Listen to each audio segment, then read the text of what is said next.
Hello students, welcome to canonical classes. और आज के इस लेक्चर के अंदर we are going to study first order reaction. तो देखिए, फर्स्ट ऑर्डर रिएक्शन क्या होता है। जनरली अगर हम बोले कि कोई भी रिएक्शन है जिसका order any reaction having order is equal to 1, ठीक है। कोई भी रिएक्शन जिसका ऑर्डर क्या हो जाता है, 1 हो जाता है, ऐसी रिएक्शन को आप क्या बोलेंगे, first order reaction. Suppose you have a reactant A forming a product B. हमारे पास एक रिएक्टेंट है ए जिसने प्रोडक्ट बनाया बी, ठीक है। जीरो ऑर्डर की तरह ही करेंगे। देखिए, at time is equal to 0 time के ऊपर ए की कंसंट्रेशन इज C0 मान ली है हमने, और बी तो बना ही नहीं है, तो क्या हो गई, 0 हो गई, ठीक है। फिर से रिपीट कर रही हूं, एट टाइम टी ए की कंसंट्रेशन हमने C0 ली है, मतलब this is your initial concentration.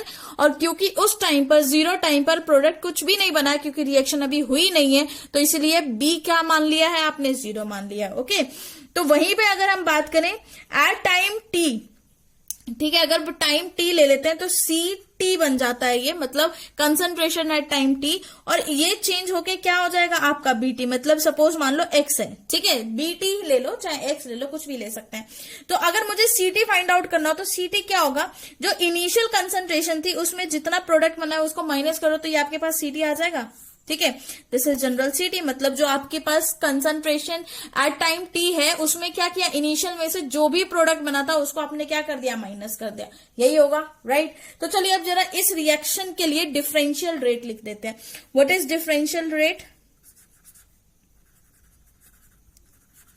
Differential rate of the reaction is, rate जो होगा is equal to minus DC, ठीक है, माइनस DC अपॉन DT, मतलब concentration C is representing concentration upon DT, okay.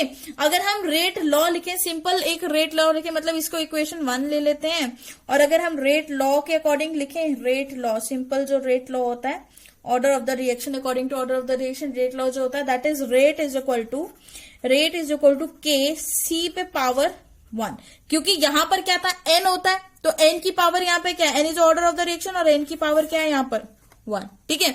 तो बस वही 1 हमने यहाँ पे डाला, तो दिस इज इक्वेशन नंबर 2। क्योंकि ये दोनों रेट हैं तो अब हमें क्या करना है, इन दोनों रेट को क्या कर देना है, इक्वेट कर देना है, राइट।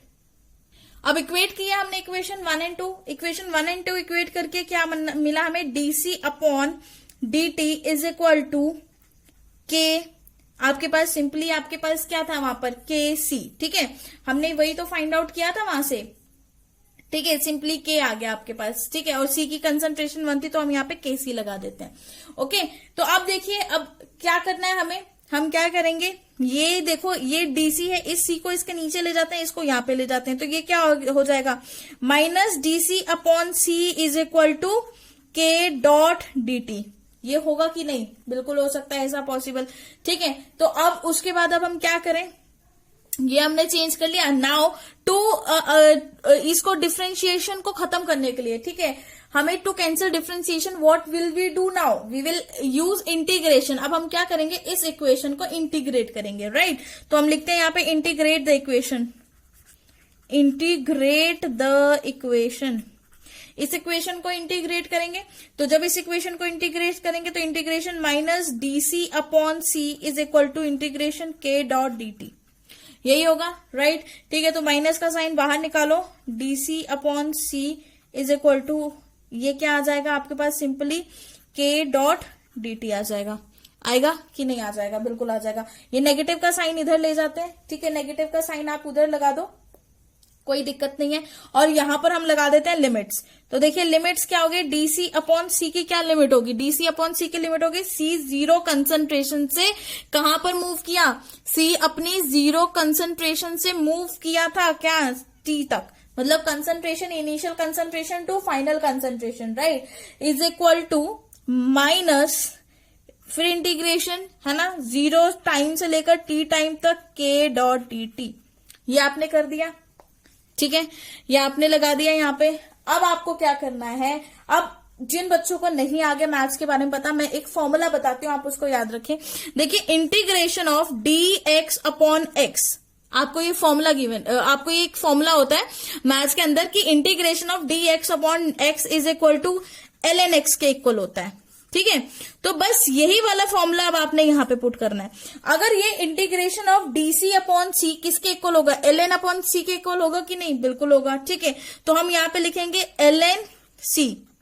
ठीक है, फिर यहां पे ब्रैकेट लगा दिया, इनिशियल टू फाइनल कंसंट्रेशन, मतलब लोअर लिमिट वो आ जाएगी, और यहाँ पे अपर लिमिट लगा दी, इज इक्वल टू माइनस के, ब्रैकेट में आप क्या लगा दोगे, यहाँ पे t लगाओगे और 0 से t तक, राइट। ठीक है, यहाँ पे ये कैंसिल हो गया ना, ये आपका d से इंटीग्रेशन कैंसिल हो गया, क्या रह गया, t रह गया। ठीक है, तो ये आ गया यहाँ पर। ओके, तो जब अब आपके पास इतनी इक्वेशन बनकर आ गई है, तो जब आपके पास ये इक्वेशन बनकर आ गई है, तो अब आप इस इक्वेशन को कैसे लिख सकते हो, इस इक्वेशन को हम कैसे लिख सकते हैं। इस इक्वेशन को लिखने के लिए हमें क्या करना पड़ेगा, हमें लिखना पड़ेगा ln ct minus ln c not, मतलब आपकी upper limit minus lower limit. ठीक है, किसके इक्वल हो जाएगी, इज इक्वल टू माइनस के टी, किसके इक्वल हो जाएगी, माइनस के टी, क्योंकि टी में से माइनस करोगे 0 तो टी आएगा, तो मैंने डायरेक्ट के टी लिख दिया। ठीक है, तो ये आपकी एक इक्वेशन आ गई है जहां पे ln C T minus ln C nought is equal to minus के टी, फर्स्ट इक्वेशन यहां पर आपने फाइंड आउट कर लिए, राइट। ठीक है, लेकिन अब अगर मुझे यहाँ पे ln ct की वैल्यू फाइंड आउट करनी है, तो मैं क्या करूंगी, ln ct किसके इक्वल होगा, माइनस के t plus ln C not. ठीक है, this is your equation second. ये क्या आ गई, आपकी सेकंड इक्वेशन आपने यहां पर फाइंड आउट कर, जिससे आपको इक्वेशन गिवन है ln ct is equal to minus के t plus ln C not. ठीक है, ये आ गया, तो ये क्या हो गया, y is equal to mx plus c, ये होगा। ठीक है, तो जहां पर m क्या होता है, आपका स्लोप होता है, c क्या होती है, आपकी इंटरसेप्ट।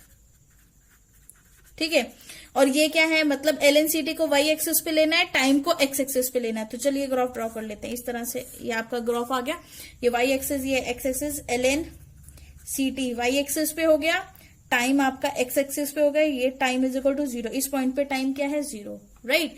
तो आप देखिए इंटरसेप्ट मतलब जहां पे वो कट करेगा, तो यहां पर मैक्सिमम जो ct की वैल्यू होगी वो ये है। ठीक है, तो ये होगा आपका ln c नॉट।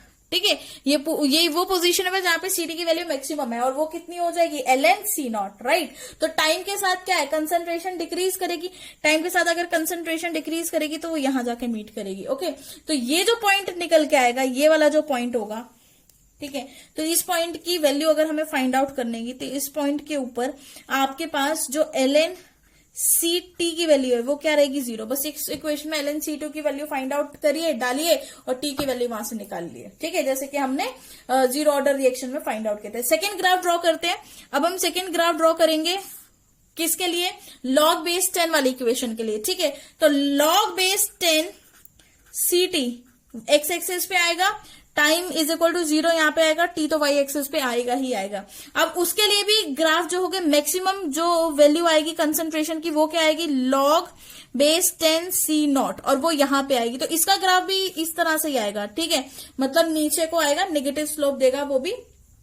ठीक है, इस ग्राफ के लिए हमने स्लोप लिखी नहीं, स्लोप इज इक्वल टू क्या होगी, माइनस के, m क्या है, माइनस के इक्वल होगा, और यहां पर जो आपकी स्लोप आएगी, यहां पर जो आपकी स्लोप है इज इक्वल टू माइनस के अपॉन 2.303, राइट। तो m की वैल्यू क्या आ गई आपकी, माइनस के अपॉन 2.303। ठीक है, अब एक और इक्वेशन हमने सॉल्व करी थी, that was ct is equal to c nought e minus के टी, ये वाली इक्वेशन थी। ठीक है, ये ग्राफ 1 हो गया, ये ग्राफ 2 हो गया, ये ग्राफ 3 यहाँ पे ड्रॉ करेंगे, राइट। ठीक है, तो इसके लिए अगर मुझे ग्राफ ड्रॉ करना तो इसके लिए तो एक्सपोनेंशियली डिकेइंग ग्राफ आएगा। ठीक है, तो एक्सपोनेंशियली मतलब यहाँ पर हमने ct लेनी है, यहाँ पे t इज इक्वल टू क्या आएगा आपका, 0 आ जाएगा, टाइम यहाँ पर क्या आ जाएगा आपका, t is equal to 0, right. और यहाँ पे आपको मतलब इस एक्सिस पे आपने टाइम लेना है, तो यहाँ पर ct की मैक्सिमम कंसंट्रेशन यहाँ पे होगी, दैट इज c नॉट, और टाइम के साथ वो डिक्रीज करेगी, बट इनफाइनाइट टाइम पे जाके वो इक्वल होगी उसके। ठीक है, इनफाइनाइट टाइम पे इक्वल होगी तो क्या होगा, तो ये ग्राफ कैसा आएगा, एक्सपोनेंशियली डिकेइंग ग्राफ बनेगा। इनफाइनाइट पर वैल्यू कहीं जाके 0 होगी, इसीलिए ये यहाँ पर ज्वाइन करता हुआ नहीं देखने को मिल रहा है आपको, राइट। तो ये तीनों ग्राफ है फर्स्ट ऑर्डर रिएक्शन के, जो कि आपको याद रखने हैं। आपको क्वेश्चन के अंदर ग्राफ के बेसिस पर भी पूछा जा सकता है कि ये इस रिएक्शन का ऑर्डर क्या है, या इस इक्वेशन में कौन से ऑर्डर की रिएक्शन पूछी गई है, ठीक है। हर एक का एक जैसा ग्राफ नहीं होता, सभी ऑर्डर्स के लिए अपने अपने अलग अलग ग्राफ होते हैं। तो जैसे ही आप ग्राफ पे फोकस करेंगे, आपको ऑर्डर ऑफ द रिएक्शन बहुत अच्छे से समझ आ जाएगा। अब हमें पता है कि हमारे पास जो ln है, ln is equal to 2.303 log base 10। मतलब नेचुरल लॉग किसके इक्वल होता है, 2.303 बेस लॉग 10 के इक्वल होता है, ठीक है। तो चलिए जरा वैल्यूज पुट कर देते हैं। तो जहां जहां ln है वहां पर ये वाली वैल्यूज रख देते हैं। तो हमारे पास क्या था, हमारे पास सिंपल क्या टर्म थी, हमारे पास सिंपल टर्म थी ln ct is equal to minus kt plus ln c0, यही इक्वेशन आई थी। तो बस ln की जगह इसको पुट करिए, लिखते हैं 2.303, ठीक है, log base 10 ct is equal to minus kt upon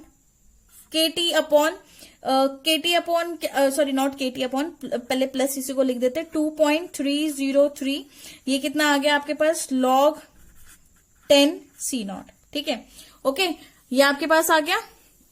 तो यहाँ पे देखिए माइनस kt जो है, यहाँ पे लॉग नहीं था, तो यहाँ पे आपको ये लिखने की जरूरत नहीं है, राइट। तो अब देखिए हमारे पास क्या आ गया, 2.303 एक्स्ट्रा वैल्यू आ गया। अब हमें इसको क्या करना है, हटाना है यहाँ से, ठीक है। तो अब हम क्या करेंगे, इस पूरी इक्वेशन को डिवाइड कर देंगे 2.303 से, कर दें जरा डिवाइड। तो देखिए क्या हो जाता है, अगर इसको डिवाइड कर देते हैं तो देखो भाई क्या हो जाएगा, 2.303 log बेस 10 ct अपॉन कितना हो जाएगा आपके पास, 2.303, ठीक है। तो ये किससे कैंसिल हो गया, माइनस kt डिवाइडेड बाय 2.303, ठीक है, आपने ये लिख दिया, plus 2.303 log base 10 c0 divided by 2.303, इससे ये कैंसिल हो गया कि नहीं, ठीक है। तो आपके पास जो बचा हुआ क्या बच गया, log 10c log base 10 ct is equal to किसके इक्वल हो जाएगा, माइनस kt अपॉन 2.303, ठीक है, प्लस log बेस 10 c0, ठीक है। तो ये आपके पास एक नई इक्वेशन निकल के आती है, जहां पर जो किसके इक्वल हो जाती है, आपके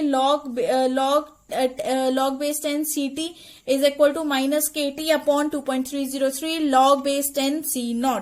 तो ये आपकी एक नई इक्वेशन है जो यहां से निकल कर आई है, ठीक है। ये इट इज ऑल्सो इम्पोर्टेंट। तो ये इक्वेशन से भी पूछ सकते हैं कि ऑर्डर ऑफ द रिएक्शन क्या है। तो हमने यहाँ पे 3 इक्वेशंस फाइंड आउट कर ली है, ओके।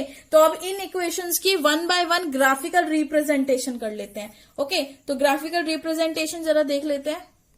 देखिए ग्राफिकल रिप्रेजेंटेशन हमारे पास फर्स्ट इक्वेशन क्या थी, ln ct is equal to minus kt plus ln c0, ठीक है।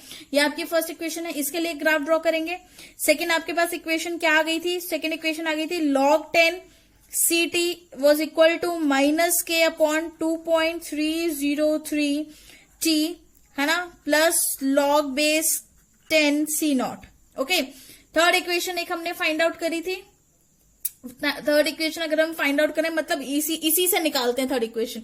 ये क्या है, नेचुरल लॉग है, तो इस नेचुरल लॉग को क्या बोला जाता है, लॉग बेस ई बोला जाता है, ठीक है। तो हम इसको ऐसे लिख सकते हैं, ये सेकंड है, यहाँ थर्ड लिख लेते हैं, लॉग बेस ई ct, ठीक है, is minus log base e c0 is equal to minus kt। Third equation आपके पास ये निकल के आई है, राइट। तो अब क्या करना है, इस इक्वेशन को जरा सॉल्व करते हैं, ठीक है। तो इस इक्वेशन को हम कैसे लिख सकते हैं, जब माइनस में हमारे पास लॉग होता है तो हम उसको कैसे लिख सकते हैं, हम इसको ऐसे भी लिख सकते हैं, लॉग बेस ई ct अपॉन c0, लिख सकते हैं कि नहीं, बिल्कुल ऐसे लिख सकते हैं, is equal to minus kt, ठीक है।